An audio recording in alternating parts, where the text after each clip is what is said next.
Hello everyone, welcome back to another video. So guys, in this video I'm going to show you how to make Siri wait longer on your iPhone or iPad.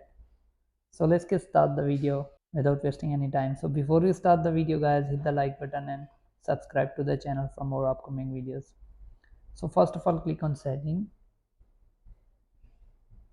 then scroll down until you see accessibility. Click on it, then scroll down until you see the Siri. Click on it.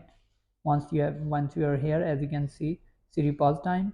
So it's selected default, but you can select longer or longest. So this is how you can guys make Siri wait longer on your iPhone or iPad. So hope you guys like this video. If you do, then leave a like and comment. Thanks for watching.